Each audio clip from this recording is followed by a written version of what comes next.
asalaamaaleykum wa rahmatullah taala wa barakatuhu mbokki DMTV ñoo ngi leen di nuyu yéen ñëpp di leen ziar man Magatte Wade docteur Wade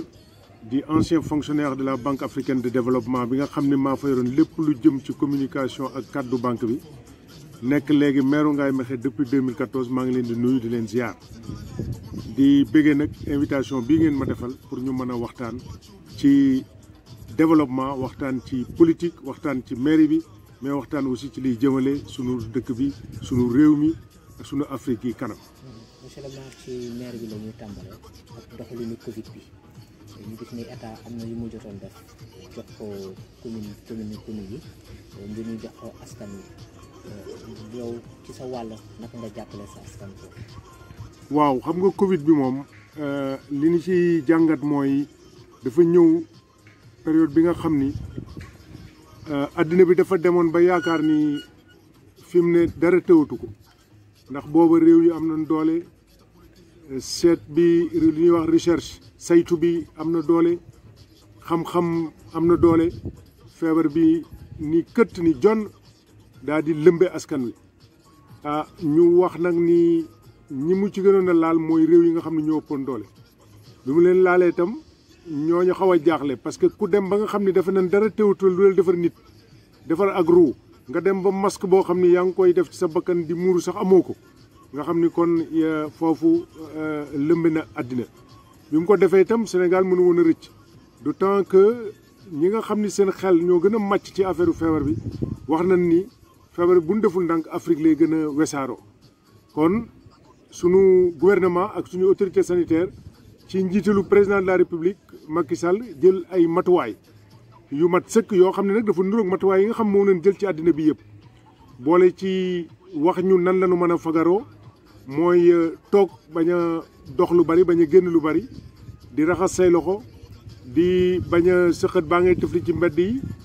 di sol masque di bañ a jigéeyoo di bañ a dajaloo ak yeneen yu bëree bëri bi mu ko defee ñun tam nga xam ni dëkk lañu yor muy Ngaye Mékhé te Ngaye ku ko dégg xam ni mooy luuma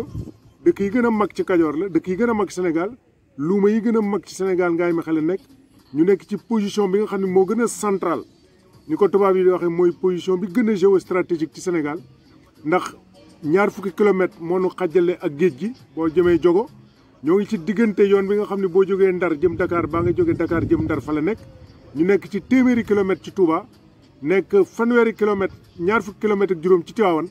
nekk fanweeri kilomètres ci Kébémer fanweeri kilomètres ci Mboro fanweeri kilomètres ci Thilmakha am tëli boo xam ne ñoo ngi juróom fukki kilomètres ci Bambey uti Fatick nga xam ni kon foofu am nañu position boo xam ni boole koog luuma bi ñun danoo waroon a gën a fagaru ñiy fagaru ñëpp ci Sénégal kon mesures yi nga xam ne moom la autorité sanitaire yi jël nguur gi jël ko ñu njëkk cee ñaax askan wi wax leen ni daal fokk ngeen méngoo ak li nga xam ne moom la réew mi jël comme matukaay comme moom la réew mi war a jël comme mën a fagaru ñu daal di commencé nag xool nag nan la ñuy gën a renforcer suñu district sanitaire parce que district sanitaire u Mékhé moo ëmb juróom-ñetti communes yi nga xam ne danoo wër Ngaye loolu moo tax ñu ko wax district de santé bu Ngaye Mékhé mu nekk district bu mag ñu ni kon ñi nga xam ne ñoo war a faj ñi nga xam ne ñoo méngoo faj nan leen jël wattu leen jox leen jumtukaay yi nga xam ne moom lañ soxla muy ay masque ay thermoflash nettoyer hôpital bi jox leen ay gants defar leen ba nga xam ni ñoom dañu leen mën a aar bi ñu ci jógee comme Ngaye dafa am fanweeri daara ak ñett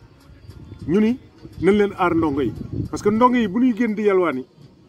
aaruñu leen musiba mën naa am bi ñu ci jógee ñu ni ñooñu pour ñu aar leen foog jox leen ñu dund foog ñu nettoyer foofu foog jox leen ay masque ñu def ko ñu ni léegi jullikaay yi booba tëjaguñu jullikaay yi bi ñu ko tëjee tëj nañ ko ñun mais war nañ ko nettoyer fomp ko jàppale nit ñi wan leen nan la ñu mën a taxawoo yàlla def ñu tëj ko mu gën ñoo noppal école yi ñu fomp leen ñu jox leen ay jumtukaay yi ñu jox ñëpp marché bi ñu fomp ko jox leen ay jumtukaay askan wi ñu def ay campagne de sensibilisation ba nga xam ni véritablement suñu dëkk téye woon na ñi nga xam ni mooy xeex bi nga xam ni moom lañ am ak Covid bi ndax Covid bi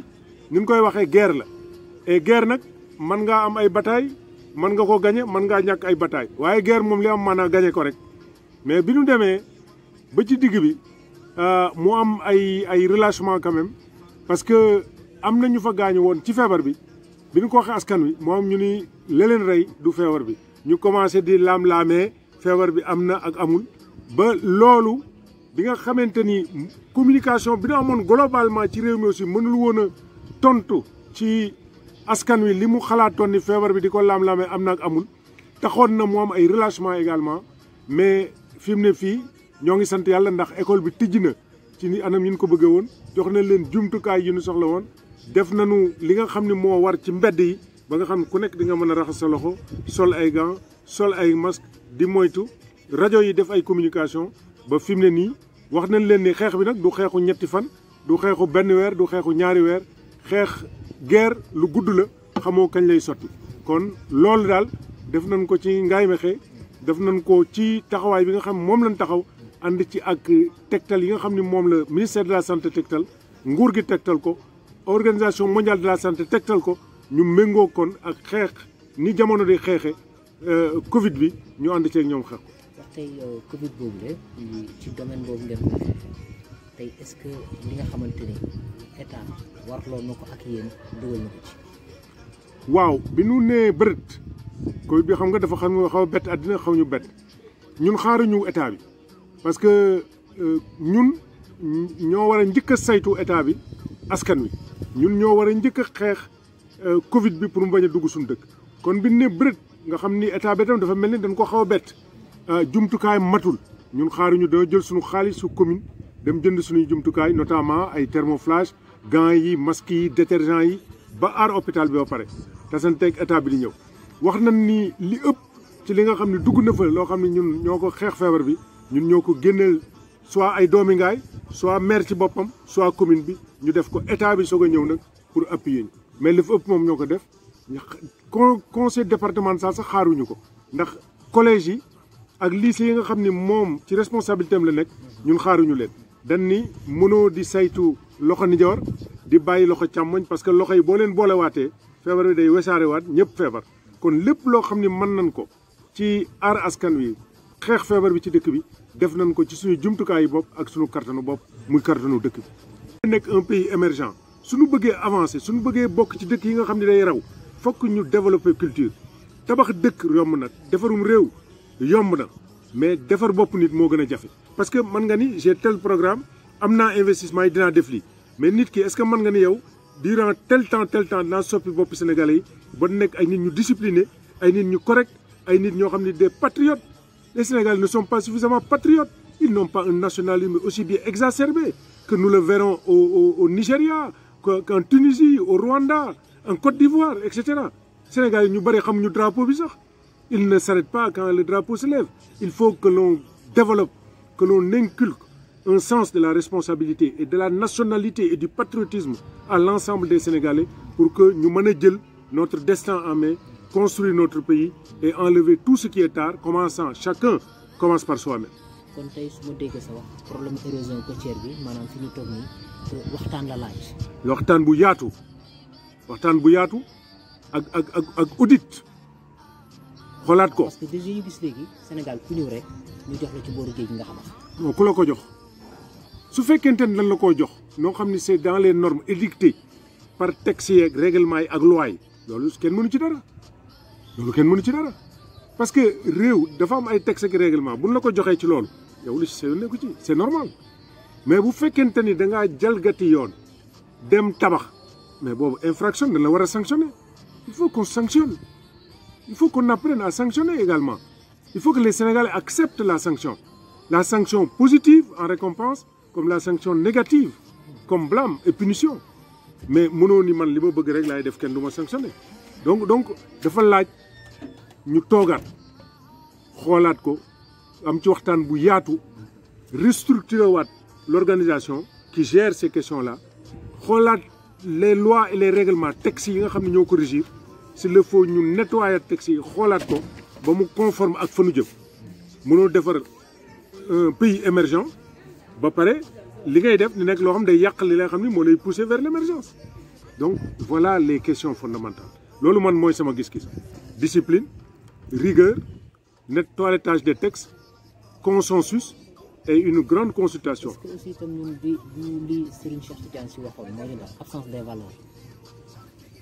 Bon, on a des valeurs, les valeurs sont intrinsèques. Xam nga Serigne Cheikh moom beneen dimension la moom mënoo borom baatin mënoo di interpréter li muy wax ci ni nga koy dégg moom moo la ko mën a leeral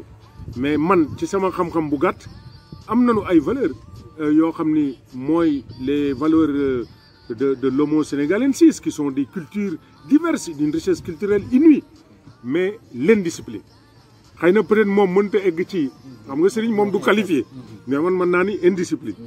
inconscience indiscipline Serigne moom du wax loolu mais donc peut-être moom li wax absence de valeur yooyu loolu lépp mi ngi ci mais li ma xam mooy aujourd'hui nous pouvons être tête de pont en Afrique aujourd'hui le monde est à notre portée nous avons le leadership pour nous positionner au plan mondial nous avons les ressources humaines nécessaires nous avons une position géostratégique unique dans le monde mais comment faire que nous ne pouvons pas avancer il faut que nit ñi dépasser les intérêts primaires il faut que les gens soient beaucoup plus nationalistes il faut que l'on regarde dans la même direction il faut que nous soyons solidaires et tout ceci manque véritablement au Sénégal et Sénégalais mën nañuy ànd jàppalante mais amuñu solidarité pour kenn dem bàyyi ki ci des Sénégalais dafa bëgg lépp en un temps record lépp benn yoon Sénégal buñ la joxee dara sax boo ci jariñool ba amul la njariñ mooy amoo fayda mais quand même il faut qu'on revoie peut-être ça aussi c'est la crise des valeurs et aujourd'hui ce que nous devons faire c'est de nous projeter dans l'après-Covid qui va redessiner un nouvel ordre mondial qui va repermettre une redistribution des cartes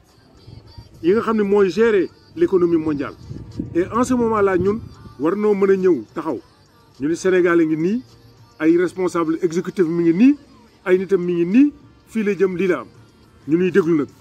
parce que bu boobaa am na ay pays yoo xam ni pays africains yoo xam ñoo ngi koy préparé dee ñu leen dégg mais ñun suñu préparé wul ndàcc rek la ñuy jël donc il faut qu'on se prépare demain mooy tey su ëllëg mooy tey et loolu la tubaab di wax vision prospective la prospection mooy ngay tabax tey di ko tabax ci ëllëg mu mel ni ëllëg nga taxaw di tabax sa tey loolu mooy tax nation yi di avancer boo jëlee ay réew yu mel ni Corée du Sud en 1980 Corée ak Sénégal ñoo tolloo woon PIB niveau de développement avant dans les années 50 Corée était l'un des pays les plus pauvres de la planète nga dem 20 ans après 25 ans après Corée nekk une puissance mondiale boo xam day aider les pays africains Corée am 25 raffineries de pétrole sans produire une seule goutte de pétrole Nigeria nekkoon premier producteur de pétrole nekk ndàcc amul raffinerie mais quand même il faut qu'on se revoie en 80 Sénégal ak Tunisie ñoo tolloo woon PIB aéroport Tunis en 80 hangar nga fa daan seen aujourd'hui boo demee da ngay defee ni tunisien même seen tramway bii dem Enfida seen aéroport bees bi ñoo ko monteel seen bopp mais il faut quand même que ñu xoolaat que l'on revoie nos copies et que on aille de l'avant donc yooyu il faut comparaison n'est pas raison mais boo bëggee jëm kanam waxuñu la nga wujje mais nga xool ñi nga xam ne ñoo jëm kanam ñi nga xam ne ñoo la tane nga xool ci ni ñuy defee lan nga ci mën a jël loo xam ne dina améliorer li ngay def pour nga mën a jëm ci kanam loolu man mooy sama gis-gis man dama bàyyi Banque africaine de développement volontairement 5 ans avant ma retraite ma bàyyi wax ni man damay dem liggéey naa fanweeri at yu tegal ci àll bi sama dëkk ba du ma leen bàyyi sama réew du ma ko bàyyi bëgg naa dem bokk ci ñiy tabax sama dëkk ak sama réew ma daal di bàyyi dem présenté wu loolu moo ma dugal politique moi j'étais pas politicien et aujourd'hui je suis fier de ce que j'ai fait à Mékhé et je veux en faire davantage pour mon pays donc nit ñi il faut que nga mën a bàyyi dara cin kenn du ko ñëdd ndab kenn du ko ñëdd bu la yàlla suturaale da ngay dem nag nga liggéey il faut que fi mu ne ñu liggéey pour que suñu dëkk jëm kat voilà monsieur le maire donc loolu mooy partie bi nga xamante ni